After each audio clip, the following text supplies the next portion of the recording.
कहानी की शुरुआत होती है 1950 में, जहां एक कार फैक्ट्री के अंदर कुछ गाड़ियां तैयार की जा रही थीं, लेकिन उनमें से एक लाल रंग की गाड़ी बहुत खास थी, जिस पर एक मैकेनिक काम कर रहा था। जब वो इंजन चेक कर रहा था तो अचानक गाड़ी का हुड अपने आप इतनी तेजी से बंद हो गया कि जिससे मैकेनिक का हाथ बुरी तरह कुचल गया। उसे जल्द से जल्द डॉक्टर के पास ले जाया गया। उसके बाद एक और मैकेनिक गाड़ी चेक करने आया। जब वो गाड़ी के अंदर था तो उसकी सिगार की राख सीट पर गिर गई। उसने सिगार की राख को वहीं सीट पर छोड़ा और अपनी गलती इग्नोर करके मजे से गाड़ी में काम करने लगा, लेकिन उसे पता नहीं था कि उसकी इस छोटी सी गलती का अंजाम बहुत बुरा होने वाला है। खैर, फिर कई घंटे बीत गए और फैक्ट्री का काम खत्म हो गया। सब वर्कर्स अपने अपने घर लौट रहे थे, पर जाते हुए सुपरवाइजर ने देखा कि लाल रंग की गाड़ी की लाइट अभी भी ऑन है। वो उस लाल कार के पास जाता है। उसने जैसे ही गाड़ी खोली तो अंदर से सिगार वाले मैकेनिक की लाश बाहर गिरी। इस इंसिडेंट को अब 28 साल बीत चुके थे और हमें 1978 का वक्त दिखाया जाता है, जहां हम डेनिस नाम की एक स्टूडेंट को देखते हैं जो अपनी गाड़ी में अर्नी नाम के एक दूसरे लड़के के घर पहुंचता है। अर्नी एकदम सीधा साधा पढ़ाकू लड़का था। डेनिस और अर्नी एक दूसरे से काफी अलग थे, पर फिर भी वो जल्दी ही काफी अच्छे दोस्त बन गए। आज उनके स्कूल का पहला दिन था। स्कूल पहुंचकर उन्होंने अपने लॉकर्स से नई किताबें निकाली। तभी एक नई स्टूडेंट ली आती है और अपनी खूबसूरती से सब स्टूडेंट्स को अपनी ओर आकर्षित कर लेती है। डेनिस ली को देखते ही उस पर फिदा हो जाता है। बाद में जब डेनिस और अर्नी घर लौट रहे थे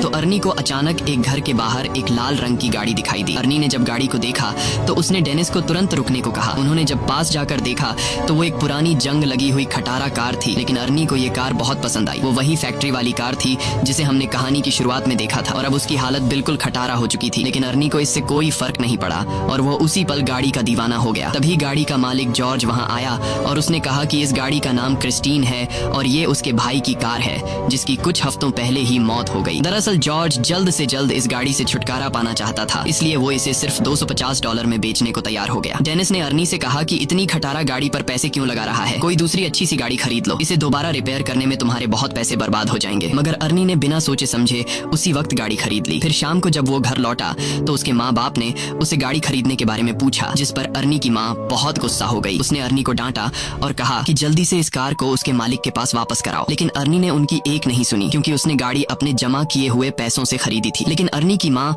बहुत सख्त थी। उसकी माँ कहने लगी कि ये गाड़ी इस घर में नहीं रहेगी। जिसके बाद अर्नी डेनिस के साथ गाड़ी को लेकर एक गैराज में पहुंचा। वहाँ वो गैराज के मालिक से मिले जो एक नंबर का खड़ूस इंसान था। वो उस गाड़ी को गैराज में नहीं खड़ा करने दे रहा था, लेकिन अर्नी बहुत ही शराफत से बार बार उससे रिक्वेस्ट करता है कि प्लीज इस गाड़ी को गैराज में खड़ा कर दो। जिसके बाद गैराज का मालिक मान जाता है और अर्नी को वहाँ अपनी गाड़ी रखने की इजाजत दे देता है। रास्ते में डेनिस ने अर्नी से पूछा कि उसने क्रिस्टीन जैसी घटिया और खटारा गाड़ी क्यों खरीदी। इस पर अर्नी ने कहा कि उसने ये गाड़ी नहीं चुनी बल्कि इस गाड़ी ने उसे चुना है। अगले दिन स्कूल में डेनिस लंच के दौरान अर्नी का इंतजार कर रहा था। काफी देर तक जब अर्नी नहीं आया तो वो उसे ढूंढने निकला। तब उसने देखा कि बड़ी नाम का एक बदमाश लड़का अर्नी को परेशान कर रहा था और उसका लंच बॉक्स लेकर अर्नी को चाकू से धमका रहा था। डेनिस ने बीच में आने की कोशिश की, तभी बड़ी ने लंच जमीन पर फेंक दिया और अर्नी को उस पर गिरा दिया। इससे बेचारे अर्नी का चश्मा गिर गया तो बड़ी ने उसे अपने पैरों तले कुचलकर तोड़ डाला। उसके बाद बड़ी अर्नी की हालत पर हंसने लगा, पर तभी डेनिस ने मौका देखकर बड़ी पर हमला कर दिया। उसी समय बड़ी की गैंग ने डेनिस को घेर लिया। तभी जल्दी ही एक टीचर ने वहां आकर लड़ाई रुकवाई। अर्नी ने टीचर को बताया कि बड़ी ने उसे चाकू से धमकाया है, लेकिन बड़ी ये मानने को तैयार नहीं था। तब टीचर ने उसे अपनी जेब खाली करने को कहा तो बड़ी जेब खाली करते वक्त उसकी जेब से वही चाकू निकला। आखिरकार टीचर ने बड़ी और उसके गैंग को ऑफिस में भेज दिया,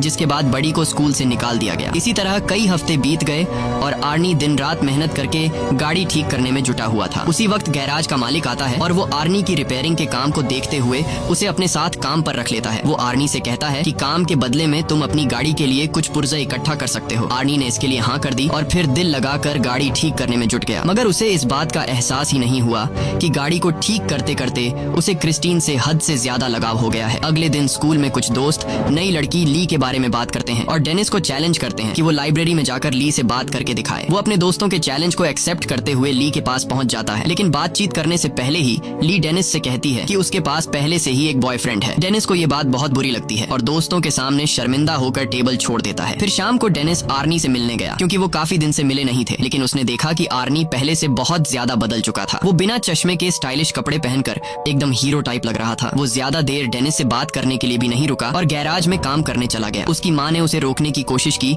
लेकिन आर्नी उन्हें इग्नोर करके चला गया। आर्नी की माँ ने डेनिस से कहा कि वो आर्नी और उसकी नई गाड़ी की वजह से बहुत परेशान है, क्योंकि उन्हें पता चला था कि गाड़ी के पिछले मालिक की गाड़ी के अंदर ही दम घुटने से मौत हो गई थी। ये सुनकर डेनिस जॉर्ज से मिलने पहुंचा तो जॉर्ज ने उसे अपने भाई की कहानी सुनाई। उसने बताया कि जब उसके भाई ने क्रिस्टीन को खरीदा था तो वो पूरी तरह उसका दीवाना हो गया था। उसी गाड़ी में उसकी पत्नी और बेटी ने भी अपनी जान गंवाई थी और फिर उसके भाई की मौत के बाद ये गाड़ी न जाने कैसे खुद ब खुद जॉर्ज के घर के बाहर आकर खड़ी हो गई। ये सुनकर तो डेनिस और भी घबरा गया, जिसके बाद वो फैसला करता है कि गाड़ी पर जांच पड़ताल के लिए वो गैराज में जाएगा। जिसके बाद डेनिस चुपके से गैराज में पहुंच जाता है। उसने गाड़ी खोलने की कोशिश की, पर जैसे ही उसने हैंडल खींचा तो रेडियो अपने आप ही चालू हो गया और डेनिस तुरंत वहां से भाग जाता है ताकि उसे कोई देख न ले। अगली सुबह डेनिस स्कूल स्टेडियम में फुटबॉल खेलने जाता है। डेनिस खास गोल मारने के बारे में सोच रहा था कि तभी अचानक उसने आर्नी को वहां आते देखा और उसकी गाड़ी क्रिस्टीन तैयार होकर चमक रही थी, जिसे देखकर बडी और उसके दोस्तों को जलन महसूस हुई। ली भी गाड़ी से बाहर आई और उसने सबके सामने आर्नी को चूम लिया। ये देखकर डेनिस को बिल्कुल भी अच्छा नहीं लगा, क्योंकि वो ली से बहुत ज्यादा प्यार करता था। डेनिस को गुस्सा आ जाता है और गेम से उसका फोकस हट जाता है। इसी मौके का फायदा उठाकर दूसरी टीम का प्लेयर उसे धक्का देकर गिरा देता है। उस धक्के से डेनिस इतनी जोर से जमीन पर गिरा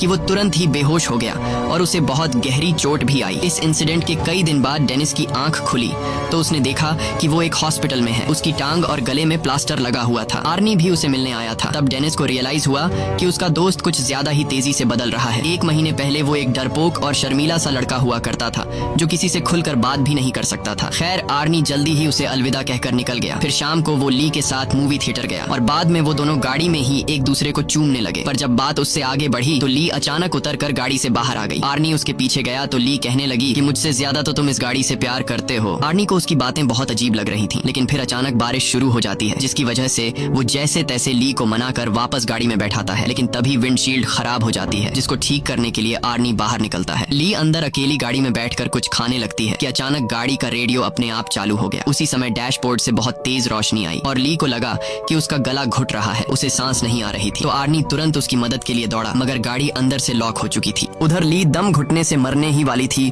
कि बिल्कुल सही वक्त पर वो अंदर से दरवाजा खोलने में कामयाब रही और तभी साथ खड़े एक आदमी ने जैसे तैसे उसे खींचकर बाहर निकाला। ये देखकर आर्नी को उस आदमी पर गुस्सा आया। आर्नी को लगा कि वो आदमी ली के साथ फ्लर्ट कर रहा है, पर वो आदमी तो सिर्फ ली के गले में फंसा हुआ खाना निकाल रहा था। ये सब होने के बाद आर्नी ली को घर वापस छोड़ आया। ली गाड़ी से निकलते ही घर में घुस गई और उसने कहा कि वो आर्नी से कोई बात नहीं करना चाहती। आर्नी ने उससे माफी मांगने की कोशिश की, पर ली के दिमाग में ये बात कंफर्म हो चुकी थी कि इस गाड़ी ने मुझे मारने की कोशिश की है। और तो और उसे लगता था कि क्रिस्टीन उससे जलती है, क्योंकि जब भी वो गाड़ी में एक साथ होते हैं तो कुछ न कुछ गड़बड़ हो जाती है। ये सब सुनकर आर्नी को लगा कि ये ली का सिर्फ वहम है, इसलिए उसने कहा कि वो कल बात करेंगे। फिर आर्नी वापस गाड़ी में बैठा, मगर गाड़ी चालू ही नहीं हो रही थी, जैसे क्रिस्टीन नाराज हो गई हो। तब उसने क्रिस्टीन से बात करते हुए कहा कि आज ली के साथ जो भी हुआ इससे कोई फर्क नहीं पड़ता, क्योंकि वो हमेशा प्यार सिर्फ क्रिस्टीन से करेगा। उसके बाद उसने चाबी घुमाई तो गाड़ी डायरेक्ट ही चालू हो गई। अब वो सीधा गैराज पहुंचा और क्रिस्टीन को वहीं छोड़कर घर वापस चला गया। पर तभी उसके पीछे से बडी और उसके दोस्त गैराज में घुस गए। उन सबके पास तरह तरह के हथियार थे और देखते ही देखते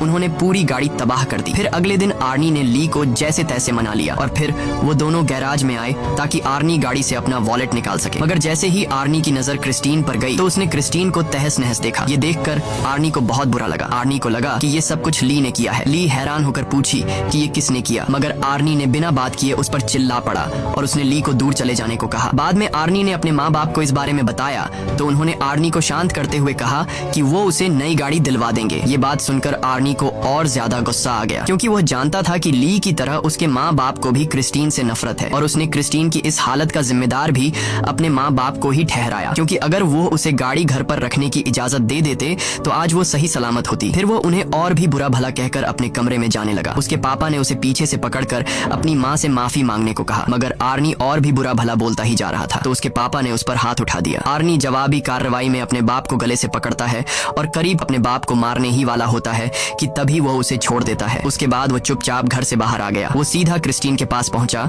और एक बार फिर से एक एक पुर्जा जोड़कर उसे ठीक करने का फैसला किया, मगर उसने अब जो देखा उसके पैरों तले जमीन ही खिसक गई। उसने देखा कि मानो जादू से गाड़ी अपने आप ही ठीक हो रही थी। आर्नी ने खुश होकर गाड़ी से पूछा कि वो और क्या क्या कर सकती है और तभी क्रिस्टीन बिना मेहनत के पूरी तरह से ऑटोमेटिक खुद को रिपेयर कर लेती है। अगले सीन में हम रात को मूची नाम के एक लड़के को देखते हैं जो बडी का साथी था। वो सड़क के बीचों बीच एक ट्रक को रोक कर उसे लूट रहा था। अचानक उसे दूर से गाड़ी के इंजन की आवाज सुनाई दी। उसने थोड़ी पास जाकर देखा तो पता चला कि ये तो क्रिस्टीन है, जो एकदम नई होकर उसके सामने आकर खड़ी हो गई थी। वो समझ गया कि आर्नी को पता चल गया है कि उसने ही बडी के साथ मिलकर क्रिस्टीन को तहस नहस किया था। अब वो आर्नी से माफी मांगने लगा, पर अचानक गाड़ी की हेडलाइट जली और वो तेजी से मूची की ओर बढ़ने लगी। मूची उसी पल अपनी जान बचाकर भागा और सड़क के साथ मौजूद गली में छुप गया। उसे लगा कि अब तो गाड़ी उसका पीछा छोड़ देगी, मगर जल्द ही क्रिस्टीन दोबारा से उसके पीछे पड़ गई। अब मूची भागकर एक पुराने वेयरहाउस में घुस गया, लेकिन क्रिस्टीन ने उसका पीछा नहीं छोड़ा। आखिरकार मूची एक जगह फंस गया जहां से भागने का कोई रास्ता नहीं था। क्रिस्टीन ने उसे घेर लिया। मूची ने अपना चाकू निकालकर आर्नी को धमकी दी, पर क्रिस्टीन जबरदस्ती अंदर घुस गई और मूची को बेरहमी से कुचल दिया। फिर अगली सुबह आर्नी डेनिस से मिलने गया और उसे मूची की मौत के बारे में बताया। ये सुनकर डेनिस को बहुत हैरानी हुई। उसे ये भी समझ नहीं आ रहा था कि अगर क्रिस्टीन पूरी तरह तबाह हो गई थी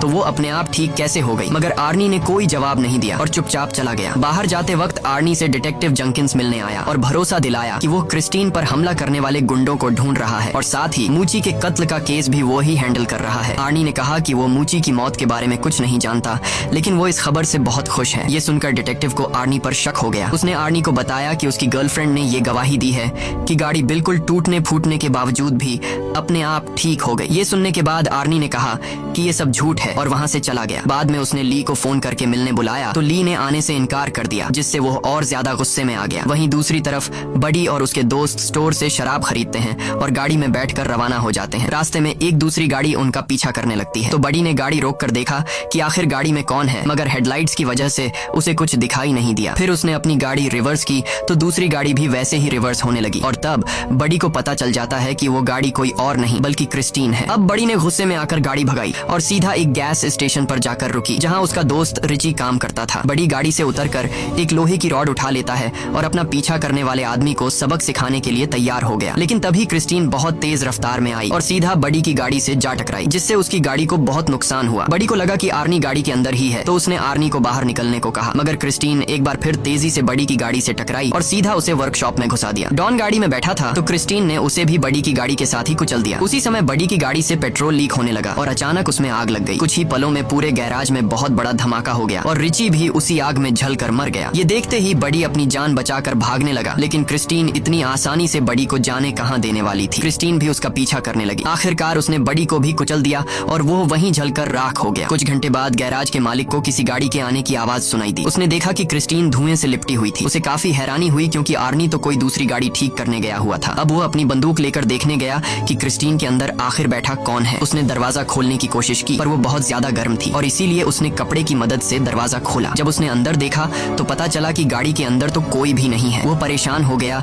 कि आखिर इस गाड़ी को चला कौन रहा था। उसे कुछ भी समझ नहीं आया और वो खुद गाड़ी में बैठ गया। लेकिन ये उसकी जिंदगी की सबसे बड़ी गलती थी और अब उसे इस गलती का नुकसान भुगतना होगा क्योंकि क्रिस्टीन आज कोई गवाह जिंदा नहीं छोड़ने वाली थी। अचानक गाड़ी का दरवाजा खुद ब खुद अंदर से बंद हो गया और फिर क्रिस्टीन सीट को डैशबोर्ड की तरफ धकेल कर उस गैराज के मालिक को मार देती है। फिर अगली सुबह जब आर्नी गैराज पहुंचा तो उसने देखा कि वहां कई सारी पुलिस कार्स मौजूद थी। वो वहां डिटेक्टिव जंकिन से मिला तो पता चला कि क्रिस्टीन में गैराज के मालिक की लाश मिली है। इस पर आर्नी कहने लगा कि वो नहीं जानता ये सब कैसे हुआ, मगर उसका दिल जानता था कि इसके पीछे क्रिस्टीन का ही हाथ है क्योंकि वह एक बार फिर से चमचमाती हुई अपनी जगह पर खड़ी थी। दूसरी तरफ डेनिस हॉस्पिटल से घर लौटा तो ली ने उसे फोन करके कहा कि वह उससे मिलना चाहती है। ली डेनिस के पास आती है और डेनिस से कहती है कि क्रिस्टीन ने आर्नी को अपने वश में कर लिया है और अब वो क्रिस्टीन की दीवानगी में पागल होकर अजीब तरह की हरकतें कर रहा है। डेनिस ने कहा कि उसे यकीन है कि आर्नी खुद से कोई गलत काम नहीं कर सकता, लेकिन अगर क्रिस्टीन ने उसके दिमाग पर कब्जा कर लिया है तो क्रिस्टीन को खत्म करना बहुत जरूरी है। उसके बाद ली अपने घर लौट गई और कुछ ही टाइम बाद आर्नी क्रिस्टीन में बैठकर डेनिस के यहाँ आ पहुंचा। उसने डेनिस को ड्राइव पर चलने को कहा तो डेनिस ड्राइव पर जाने के लिए तैयार हुआ। गाड़ी चलाते वक्त आर्नी एक बार फिर से बहुत अजीब बर्ताव कर रहा था। अचानक वो बहुत तेज रफ्तार में गाड़ी चलाने लगा और फिर उसने स्टीयरिंग व्हील भी छोड़ दिया। ये देखकर डेनिस काफी ज्यादा घबरा गया और उसने कहा कि क्रिस्टीन उसकी कंट्रोल में नहीं है, जल्दी से स्टीयरिंग व्हील पकड़ो नहीं तो हम दोनों मारे जाएंगे। पर आर्नी ने अजीबो गरीब तरीके से कहा कि उसके और क्रिस्टीन के बीच में कोई नहीं आ सकता। उसे क्रिस्टीन पर पूरा भरोसा है और अपना पॉइंट प्रूव करने के लिए आर्नी कार को फुल स्पीड में दूसरी लेन में घुसा देता है। सामने से आ रही गाड़ी से उनकी टक्कर होते होते बचती है। अपने दोस्त को पागलपन की कगार पर देखकर अब वो खुद कुछ करने का फैसला करता है। अगले दिन डेनिस ने क्रिस्टीन के बोनेट पर एक नोट लिखा जिसमें वो आर्नी से कहता है कि वो शाम को गैराज में मिले। शाम को डेनिस और ली वर्कशॉप में उसका इंतजार कर रहे थे, लेकिन आर्नी नहीं आया तो वो दोनों पास खड़े बुलडोजर में बैठकर उसे वर्कशॉप के अंदर ले आए। उन्होंने प्लान बनाया कि ली ऑफिस में रहेगी और आर्नी के वहां आते ही गेट को बंद कर लेगी और उसी मौके का फायदा उठाकर डेनिस बुलडोजर से क्रिस्टीन को तबाह कर देगा। जल्द ही प्लान के मुताबिक ली ऑफिस में जाने लगी, लेकिन वो ये नहीं जानते थे कि क्रिस्टीन पहले से वर्कशॉप में ही पर्दे के पीछे छिपी हुई है। फिर गाड़ी ने अपनी हेडलाइट्स उनकी ओर की और ली को कुचलने के लिए आगे बढ़ी। ली ने जैसे तैसे हवा में लटके हुए एक टायर को पकड़कर अपनी जान बचाई, लेकिन क्रिस्टीन ने भी हार नहीं मानी और दोबारा उस पर अटैक करने के लिए आगे बढ़ी। तभी डेनिस बुलडोजर का पंजा उसके सामने ले आया ताकि ली को क्रिस्टीन टक्कर न मार सके। उसके बाद क्रिस्टीन पीछे हटकर वर्कशॉप के दूसरे किनारे पर चली जाती है, जबकि डेनिस बुलडोजर को उसके फ्रंट साइड पर ले जाता है। अब दोनों गाड़ियां एक दूसरे के आमने सामने आ गईं और पता चला कि क्रिस्टीन अब अकेली गोली नहीं चल रही, बल्कि आर्नी उसकी मदद कर रहा है। अब वो पूरी तरह से गाड़ी के कंट्रोल में था। अचानक गाड़ी ने अपनी हेडलाइट्स उनकी ओर की और कुछ ही सेकंडों में खुद को पूरी तरह ठीक कर लिया। बदकिस्मती से एक्सकैवेटर ने भी काम करना बंद कर दिया था, जिसके बाद डेनिस उसे दोबारा स्टार्ट करने की कोशिश में लग गया। इसी दौरान गाड़ी ऑफिस की तरफ ली को हमेशा के लिए खत्म करने के लिए दौड़ पड़ी। वो सब कुछ तोड़ती हुई ली की ओर बढ़ी, लेकिन इस जबरदस्त टक्कर की वजह से आर्नी विंडशील्ड तोड़ता हुआ बाहर जा गिरा। ली उसे देखने के लिए आगे बढ़ी कि आर्नी को क्या हुआ, पर आर्नी अचानक उछलकर उसे डरा देता है और उस पर हमला करके उसे पकड़ लेता है। लेकिन बदकिस्मती से उसके शरीर में विंडशील्ड के शीशे का एक बड़ा टुकड़ा घुस गया था। आर्नी ने अपने मरते हुए लम्हों में अपनी प्यारी गाड़ी को छूने की कोशिश की, लेकिन उसका शरीर जख्मों को बर्दाश्त नहीं कर पाया और क्रिस्टीन के सामने ही दम तोड़ देता है। ली फौरन उस जगह से भाग जाती है, लेकिन क्रिस्टीन ने बदला लेने के लिए तुरंत रिवर्स गियर लगाकर उसे कुचलने की कोशिश की, लेकिन लकीली उस वक्त पर ली तो बच निकली और गाड़ी एक पिलर से टकराकर उसमें अटक गई। उधर डेनिस इस मौके का फायदा उठाते हुए क्रिस्टीन की तरफ बढ़ने लगा। उसने गाड़ी में जबरदस्त टक्कर दे मारी, लेकिन गाड़ी अब भी उसका सामना करते हुए बचने की कोशिश कर रही थी। क्रिस्टीन दोबारा से ली की तरफ बढ़ी, लेकिन डेनिस ने एक्सकैवेटर के पंजे से उसे पीछे से कुचल दिया। इस हमले से उस गाड़ी की ताकत थोड़ी कम हो गई। ली जल्दी से एक्सकैवेटर में डेनिस के पास पहुंची, लेकिन उधर क्रिस्टीन फिर से एक्टिव होकर खुद को ठीक करने में लग गई थी। मगर इस बुरी शक्ति को हमेशा हमेशा खत्म करने के लिए डेनिस ने बुलडोजर स्टार्ट करके क्रिस्टीन के ऊपर चढ़कर उसे पूरी तरह कुचल दिया। वो अभी भी बचने की कोशिश कर रही थी, लेकिन इस बार वो पूरी तरह तबाह हो गई। उनकी ये लड़ाई आखिरकार खत्म हो गई और अगले दिन डेनिस और ली जंक यार्ड में डिटेक्टिव जंकिंस से मिले। वहाँ उन्होंने देखा कि क्रिस्टीन पूरी तरह से कबाड़ में बदल चुकी थी। आखिर में तीनों वहाँ से चले गए, लेकिन तभी हमने देखा कि क्रिस्टीन का एक छोटा सा टुकड़ा अपने आप हिलने लगा, जिससे पक्का हो गया कि वो शैतानी गाड़ी अभी भी जिंदा थी। और इसी के साथ कहानी खत्म हो जाती है। अगर वीडियो आपको अच्छी लगी हो तो हमारे चैनल को जरूर सब्सक्राइब कीजिए।